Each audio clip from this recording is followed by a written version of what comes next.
Hi hello ನಮಸ್ಕಾರ. ನಿಮ್ಮೆಲ್ಲರಿಗೂ colourful ಅಡ್ಡಾಗೆ ಸ್ವಾಗತ.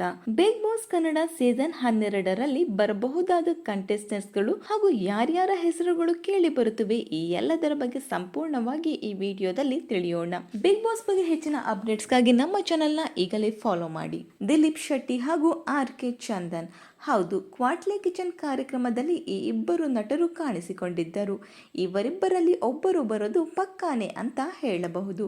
RK ಚಂದನ್ ರವರು ಬರುವ ಸಾಧ್ಯತೆ ಹೆಚ್ಚಾಗಿದೆ. ಅರವಿಂದ್ ರತನ್ ಈ ಮುಂಚಿನ ಸೀಸನ್ಗಳಲ್ಲಿ ಎಸ್ಟ್ರಾಲಜಿ, ನ್ಯೂಮರಾಲಜಿ ಕಲಿತಂತಹ ಬ್ರಹ್ಮಾಂಡ ಗುರುಜಿ ಆರ್ಯವರ್ಧನ್ ಗುರುಜಿ ರವರು ಬಿಗ್ ಬಾಸ್ ನಲ್ಲಿ ಭಾಗಿಯಾಗಿದ್ದರು. ಅದರಂತೆ ಈ ಬಾರಿ ನ್ಯೂಮರಾಲಜಿಸ್ಟ್ ಆಗಿರುವ ಅರವಿಂದ್ ರತನ್ ರವರು ಬಿಗ್ ಬಾಸ್ ನಲ್ಲಿ ಭಾಗಿಯಾಗಲಿದ್ದಾರೆ ಅಂತ ಹೇಳಲಾಗುತ್ತಿದೆ. ದಿವ್ಯಾ ವಸಂತ ಕಾಂಟ್ರವರ್ಸಿ ಹಾಗೂ ರಾಜ್ಯಕ್ಕೆ ಖುಷಿ ಸುದ್ದಿ ಕೊಡೋದ್ರಲ್ಲಿ ಫೇಮಸ್ ಆಗಿರುವ ದಿವ್ಯಾ ವಸಂತ ರವರು ಈ ಬಾರಿಯ ಬಿಗ್ ಬಾಸ್ಗೆ ಬರ್ತಾರೆ ಅಂತ ಹೇಳಲಾಗುತ್ತಿದೆ. ಬಿಗ್ ಬಾಸ್ಗೆ ಬಂದ ಮೇಲೆ ಇವರ ಬಗ್ಗೆ ಜನರಿಗೆ ಪಾಸಿಟಿವ್ ಒಪಿನಿಯನ್ ಬರುತ್ತಾ ಅಂತ ಕಾದು ನೋಡಬೇಕಾಗಿದೆ.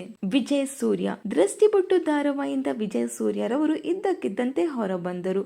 ಇದರಿಂದ ಧಾರಾವಾಹಿ ಕೂಡ ಮುಕ್ತಾಯ ಹಂತಕ್ಕೆ ಬಂದಿದೆ. ಸೊ ಬಿಗ್ ಬಾಸ್ ಕಾರಣದಿಂದ ವಿಜಯ್ ಸೂರ್ಯ ರವರು ಹೊರಬಂದಿದ್ದಾರೆ ಎಂಬ ಮಾತುಗಳು ಕೇಳಿ ಬರುತ್ತಿವೆ. ಸ್ಪಂದನ ಸೋಮಣ್ಣ ಕರಿಮಣಿ ಧಾರಾವಾಹಿಯ ಸ್ಪಂದನ ರವರ ಹೆಸರು ಜಾಸ್ತಿನೇ ಸದ್ದು ಮಾಡುತ್ತಿವೆ. ಹೌದು, ಬಿಗ್ ಬಾಸ್ ನಲ್ಲಿ ಈ ಬಾರಿ ಕಲರ್ಸ್ ಕನ್ನಡ ಕಡೆಯಿಂದ ಇವರು ಬರ್ತಾರೆ ಅಂತ ಹೇಳಲಾಗುತ್ತಿದೆ. ಗಿಲ್ಲಿ ನಟ ಪ್ರತಿ ಬಾರಿ ಬಿಗ್ ಬಾಸ್ ನಲ್ಲಿ ಕಾಮಿಡಿ ವಿಭಾಗದಿಂದ ಒಬ್ಬ ಕಲಾವಿದ ಬಂದೇ ಬರುತ್ತಾರೆ. ಗಿಲ್ಲಿ ನಟರವರಿಗೆ ತುಂಬಾನೇ ಫ್ಯಾನ್ ಫಾಲೋವಿಂಗ್ ಕೂಡ ಇದೆ. ಕ್ವಾಟ್ಲೆ ಕಿಚನ್ ಅಲ್ಲೂ ಕೂಡ ಇವರು ಭಾಗಿಯಾಗಿದ್ದರು. ಸೊ ಇವರು ಕೂಡ ಭಾಗಿಯಾಗುವ ಸಾಧ್ಯತೆ ಜಾಸ್ತಿನೇ ಇದೆ. ನಿಮಗೆ ಯಾರು ಈ ಬಾರಿಯ ಬಿಗ್ ಬಾಸ್ ನಲ್ಲಿ ಭಾಗಿಯಾದರೆ ಖುಷಿ ಆಗುತ್ತೆ ಅನ್ನೋದನ್ನ ಕಮೆಂಟ್ ಮೂಲಕ ತಿಳಿಸಿ.